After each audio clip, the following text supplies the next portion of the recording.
président de l'association RDPC de Yabassi Centre. Et voyez-vous, en son temps, le président Paul Biya rappelait à juste titre que lorsque Yaoundé vit, le Cameroun vit. Lorsque Yabassi Centre vit, le Cameroun vit.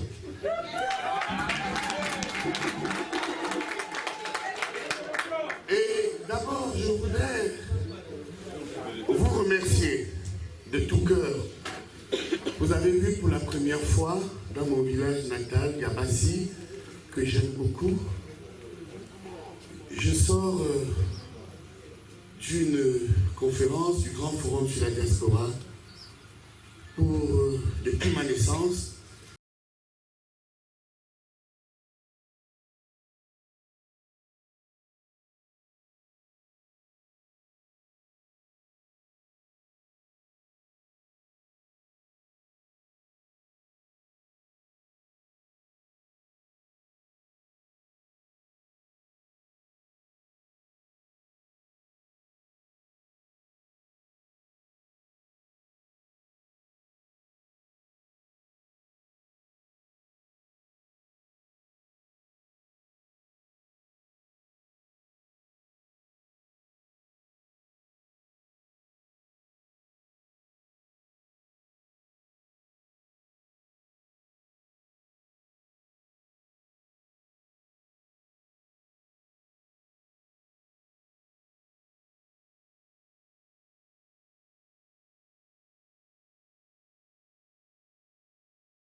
je ne suis jamais venu à Yabassi pour 2 ou 3 heures de temps parce que j'ai dû m'excuser auprès des hautes autorités de la présidence qui m'ont confié une modeste mission parce que je tenais à me retrouver avec mes frères de Yabassi.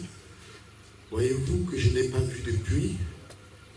Et surtout, vous qui me faites l'honneur de reprendre la parole politiquement dans mon village et officiellement depuis bientôt 10 ans.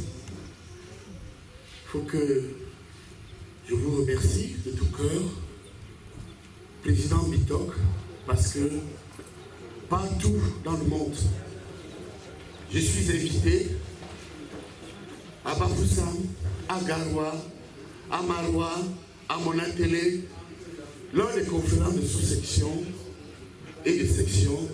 Jamais dans mon village, je voudrais vous dire, depuis bientôt 10 à 15 ans, il ne faut pas que j'ai honte de le dire, parce que la honte n'est pas de mon côté. Les responsables élus de mon parti m'ont toujours refusé officiellement la parole. Vous voyez que je suis modeste, je me fais tout petit. Lorsque vous m'avez informé de ce que pour la première fois, vous savez, un enfant peut tout avoir, de l'or, le diamant, tout ce qu'il faut, mais lorsque chez son père, il ne peut pas manger, il ne se sentira jamais bien. Quand je suis invité à un plateau de télévision, mandaté par le comité central ou la présidente de la partie, il y a au moins 40 millions de personnes qui m'écoutent dans le monde à travers les réseaux sociaux et à Mondovision. Donc je voudrais vous remercier, Président Bitok, pour toute cette attention que pour la première fois, je dis depuis 15 ans, des élus au sein des organes de base m'ont toujours refusé la parole. Parfois, je me suis demandé qu'est-ce que j'ai fait. Quand on sait que à Yabassi, que ça plaise ou pas, beaucoup de gens vivent de ma sueur et de mon sang. Oui, et je l'ai dit d'ailleurs au ministre Moelle. Hier, tu m'interdisais de dire certaines choses, même toi, comme les autres. Si vous êtes là aujourd'hui, c'est que moi, M. Sanganyamdi, j'ai laissé mon sang et ma sueur, alors que je n'étais pas obligé de le faire. Je ne connais pas beaucoup de Kamois, membres du comité central, qui pouvaient se sacrifier au point d'aller au conseil des districts parce qu'il voulait libérer l'ONCAM. J'ai réussi ma mission, maintenant le reste des derniers mois. Alors camarades, le thème de ma communication porte sur les partis politiques et la démocratie dans un contexte d'émergence au Cameroun. Voyez-vous, lorsque vous êtes conviés à une réflexion comme celle-ci, vous voulez toujours partager l'expertise et la vision que l'on vous reconnaît ici et ailleurs. Alors je vais présenter ma communication en deux parties.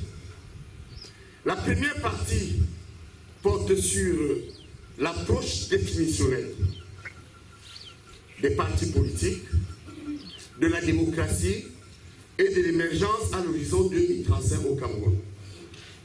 Et cette approche définitionnelle grand 1 comporte un grand A, la notion de parti politique, grand B, la notion de démocratie, et grand C, la notion d'émergence au Cameroun. Ensuite, en grand 2, je vais vous présenter l'impact des partis politiques sur la démocratie et dans un contexte d'émergence au Cameroun.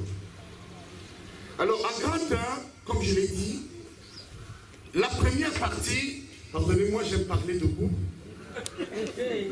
les partis politiques, c'est une notion qui a été inventée réellement de manière informelle au XVIe siècle. Cette notion prend d'abord corps avec les visions de Platon dans l'Antiquité gréco-romaine et d'Aristote. Comme je suis au village, je sais qu'il y a beaucoup de jeunes ici, je vais simplifier la complexité. Lorsque vous étudiez l'histoire des idées politiques, c'est-à-dire la science politique, parce qu'au-delà, on peut être politologue. Un politologue, c'est celui qui a fait des études politiques. Et on peut être politicien, c'est quelqu'un qui fait de la politique. Par exemple, le président Biya est politologue et politicien. Les trois périodes de la science politique sont l'Antiquité gréco-romaine, l'époque médiévale, encore appelée le Moyen-Âge, et l'époque contemporaine. La notion donc de démocratie est une vision qui a été au départ élaborée par les Grecs, notamment Platon, qui a initié dans son livre 4 être formé. Il parle alors de roi philosophe. Et pour Platon, la cité ne doit pas être dirigée par les médiocres. Ça veut dire que si vous avez un roi philosophe, quelqu'un qui pense, pas au sens des diplômes, on a beaucoup de philosophes dans nos camps, on voit bien cela, au niveau de la pensée, le peuple doit aussi être philosophe, c'est-à-dire avoir des valeurs. Ça veut dire que quand on vous donne de l'argent, on vous donne le poisson, on vous donne le maquereau, cela ne devrait pas influencer votre idéologie. On parle donc ici de roi philosophe et de peuple philosophe. Et ils vont donc définir la notion de parti politique. Qu'est-ce qu'un parti politique? Comme le RDPC. La définition qui fait un consensus est celle de Maurice Duverger, qui définit un parti politique dans son ouvrage intitulé Sociologie politique comme un rassemblement de personnes en termes idéologiques qui a pour objectif de garder ou de conquérir le pouvoir politique. Un parti politique est un rassemblement de personnes en termes idéologiques pour conquérir et garder le pouvoir politique. Ça veut dire qu'il y a trois sémantiques qui sont importantes. La première sémantique, c'est l'idéologie. Qu'est-ce que nous partageons en commun? Dans le cas du RDPC, c'est la rigueur, la moralisation, la justice sociale, l'ouverture démocratique et le rayonnement diplomatique. Ce sont les 5 piliers du RDPC. Beaucoup ne le savent pas. Le RDPC, quand le président Paul Biya arrive au pouvoir, il vient avec des idéaux de rigueur et de moralisation. Dans le cas du RDPC, parti politique qui repose sur une idéologie, le président Paul Biya n'a pas de support idéologique, mais il publie un ouvrage que l'on appelle pour le libéralisme communautaire, à l'effet de montrer sa vision idéologique. Vous voyez voir que quand nous créons dans le biaïsme, c'est pour rappeler tout simplement aux individus que Paul Biya a existé avant le RDPC. Certains nous ont critiqués ou ont tenté de nous critiquer, mais ne peuvent pas nous critiquer parce que c'est la vérité. Quand Paul Biya arrive au pouvoir, il n'y a pas de RDPC. Il n'y a pas d'autre parti. Alors, il se dit, comme j'ai une idéologie, il me faut donc un instrument qui va m'accompagner à mettre en place ma politique. 3 ans après, le 24 mars 1985, le président Paul Biya va se doter d'un instrument politique à l'effet de l'accompagner dans l'exercice du pouvoir. Vous voyez que donc le biaïsme a précédé le RDPC. Ça veut dire qu'il a existé avant le RDPC. Le RDPC devait donc être et doit être le socle idéologique de promotion de la politique du président. Pour ceux qui ne le savent pas, la vision centrale du point de vue idéologique du RDPC était le renouveau. Le déterminant qui devait accompagner le renouveau, il y en avait 2. La rigueur et la moralisation. Les 3 piliers qui devaient accompagner cette rigueur et la moralisation sont la justice sociale, l'ouverture démocratique et le rayonnement diplomatique. Voilà donc l'idéologie du RDPC qui tourne effectivement sur ce qu'on a appelé le communautarisme. Pour le libéralisme communautaire, idéologiquement, c'est une seule chose. C'est que veut dire que nous sommes différents. Tous. Au sein d'un même parti, mais nous sommes complémentaires. Parce qu'il y a les Bassa, les Étoiles, les Euronos, les anglophones et autres, les chrétiens, les catholiques. Et le communautarisme veut dire que le président Paul Biya veut faire du RDPC, du point de vue idéologique, un parti où on retrouve plusieurs sensibilités, plusieurs communautés, plusieurs ethnies, plusieurs catégories sociales, les femmes, les jeunes, les enfants, les handicapés, les. Voilà la définition du parti politique. Grand B, la démocratie. En grec, la démocratie est composée de 2 sémantiques. La première sémantique, c'est démos, qui veut dire peuple. Ça veut dire vous. Chez les Grecs, c'est le démos. C'est le démos. C'est le peuple. Et vous voyez que dans RDPC, il y a peuple. Et kratos, en grec, c'est le pouvoir. Donc la démocratie, c'est le pouvoir du peuple, par le peuple, pour le peuple, et pour le peuple, et pour le peuple encore. C'est pourquoi sur ce point, lorsque vous êtes dans un parti politique, et le peuple choisit votre dirigeant, président de comité de base, vous devez vous aligner. Président de cellule, vous devez vous aligner. Président de sous-section, vous devez vous aligner. Président de section, vous devez vous aligner. On ne joue pas avec le choix du peuple. Dans le cas de Yabassi, je voudrais ici profiter pour dire à tous mes frères élus, je suis avec vous. Je suis avec Maron. Je suis avec Miton. Je suis avec Congo, etc. jusqu'à la cellule, parce que c'est la démocratie du parti. Que personne ne me prête une intention. Il est Parce que la démocratie a ses conséquences, la discipline, le progrès et le développement. C'est la notion d'émergence. L'émergence est une stratégie politique, une vision. Même si certains pensent qu'on ne décrète pas l'émergence, tout simplement parce que l'émergence a un lien avec le niveau de développement de l'État. Je suis de ceux qui disent que dans les années 70, le Cameroun était un pays émergent quand on le comparait à la Corée et à certains pays. Mais puisqu'il y a ce qu'on appelle la modernité comprend 3 déterminants. Le premier déterminant de la modernité, c'est la révolution artisanale. Le deuxième déterminant de la modernité, c'est la révolution agricole. Et le troisième déterminant de la modernité, c'est la révolution industrielle. Alors désormais, si on vous dit, qu'est-ce que la modernité? Essayez de conclure, la modernité, c'est le développement industriel. Je vous mets au défi, aucun enseignant, aucun analyste sérieux ne peut vous dire au contraire, ils feront du bricole, et vous verrez toujours que la modernité, c'est le développement industriel. L'émergence donc a un lien avec cette modernité à travers les routes, les écoles, le savoir, mais surtout l'émergence aussi des compétences, des hommes qu'il faut à la place qu'il faut.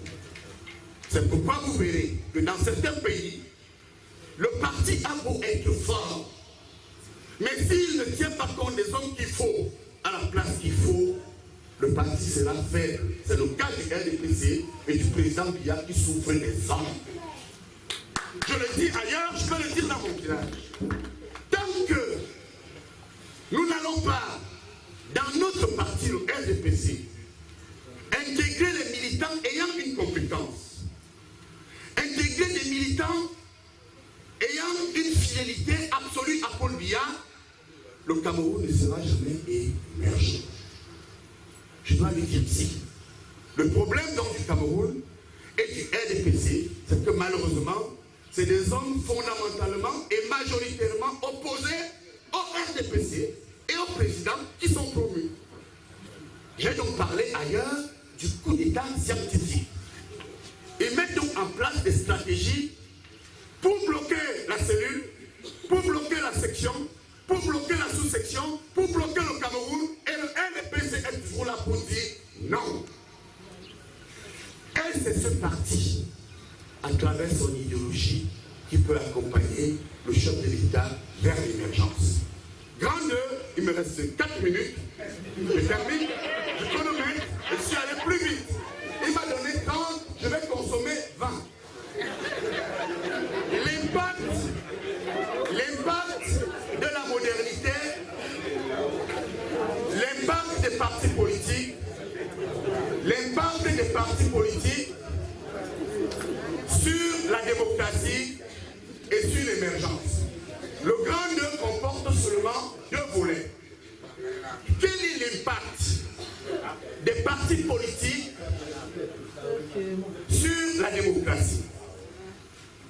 Le premier impact, je commencerai par vous dire que la démocratie étant le pouvoir du peuple, par le peuple et pour le peuple, aucun parti politique ne peut survivre à son leader si on n'y instaure pas la démocratie. Aucun parti politique au monde ne peut survivre dans un contexte de démocratie lorsque ses dirigeants ne sont pas imprégnés de l'idéologie du chef. Vous avez le cas en France, vous avez vu M. Macron, qui n'a pas de parti politique arrivé, M. Hollande, qui a laissé le Parti socialiste, et on a vu aujourd'hui que le Parti socialiste est éclaté parce qu'il n'y avait pas de vrai militant. Ramener à notre pays et au RDPC, c'est une sonnette d'alarme. Si notre parti, le RDPC, continue à court ou à long terme à mobiliser et à promouvoir des hommes et des femmes qui ne sont pas ses militants à la base, qui ne sont pas ses militants idéologiquement, le RDPC court le risque de tomber. Je l'ai dit encore récemment, dans un séminaire où ma consoeur, camarade et co-mélienne y était, la sonnette d'alarme a été tirée parce qu'on n'a jamais vu des compatriotes aussi maltraités et pauvres comme les militants du RDPC. C'est pas normal. Il faut applaudir. C'est la vérité. Est-ce que je mens? Aujourd'hui, si le RDPC perd le pouvoir, on voudrait quand même l'assumer. Mais on ne peut pas assumer lorsque, ici et là, ceux qui veulent accompagner le chef de l'État passent du temps à le freiner. Comment voulez-vous qu'un politologue, le seul enseignant en Afrique noire, docteur de foi, vienne dans son village, vous sensibiliser sur les questions d'État? Pourquoi voulez-vous que je ne vous le dise pas? Ce serait une faute de ma part. Notre parti doit être encadré. Par les fonctionnaires d'État. Si les fonctionnaires existent, les ministres, les préfets, les sous-préfets, les secrétaires généraux à présent, c'est parce que le RDPC est au pouvoir. Parce que le RDPC est au pouvoir. Il serait donc intéressant que chacun le comprenne. On ne peut pas, dans un pays où notre champion, le président Paul Biya, qui a tout donné et continue à donner, comprendre que les personnes les plus lésées, les plus pauvres et les plus marginalisées soient les militants du RDPC. Dernier impact au niveau de l'émergence. Et c'est terminé. L'émergence, c'est le développement. Le développement politique, le développement économique, le développement social et le développement culturel. Tous ces développements sont complémentaires. Alors, dans notre dynamique éducative, le RDPC voudrait que chacun continue à s'imprégner dans sa culture, parce qu'après tout, le communautarisme a des atouts. 1. La solidarité. 2. L'assistance. 3. La cohésion sociale. 4. La paix. Regardez. Parfois, on me trouve turbulent. Mais Dieu merci, Paul Biya m'apprécie beaucoup, lui ne me trouve pas turbulent. Mon seul parent, je tiens à vous le dire, au Cameroun, c'est Paul Biya. Lorsque certains ont voulu me vendre à la vérité populaire, c'est lui qui m'a gardé. Je suis membre du comité central. Il y a 2 types de membres du comité central. Il y a les membres du comité central élus par le Congrès, qui sont des grands militants. Mais avec la transformation qui s'est opérée au parti, il y a les membres du comité central proposés par le président de la République et validés par le Congrès. Je suis de cette deuxième catégorie. Ça veut dire que, en relation avec l'émergence, travaillez, comme disait, prenez de la peine, respectez vos autorités, engagez-vous, soyez solidaires, soyez unis, évitez la haine, la calomnie, le mensonge. Regardez comment on peut être émergent dans un pays où, pardonnez-moi, malheureusement, des groupes marginaux se sont par moments accaparés de l'État. Comment pouvons-nous être émergents lorsque le Cameroun est pris en otage par les réseaux? Il faut le dire dans mon village, il faut le dire à Yabassi, il faut le dire aux Camerounais, et il faut le dire aux jeunes, pour une seule raison, les jeunes, et je termine là-dessus, vous n'avez pas compris, pour certains, que ce n'est pas par la facilité qu'on gagne sa vie. Moi, je voudrais être un modèle pour vous. Regardez, je ne le cache à personne. Depuis 2010, je suis malvoyant. Malvoyant. Or, pourquoi je tiens? C'est parce que je suis formé. Et c'est comme ça que je voudrais voir les jeunes. Leur dire que quand vous connaissez, quand vous avez appris, quand vous êtes sincère, quand vous n'êtes pas dans les réseaux, vous pouvez contribuer à l'émergence de votre pays. Je vous remercie. Vive le RDPC. Vive la sous-section RDPC de Yabassi Centre. Vive la section RDPC de Cap Sud. Vive le RDPC et son leader, notre champion, Paul Biya. Je vous remercie.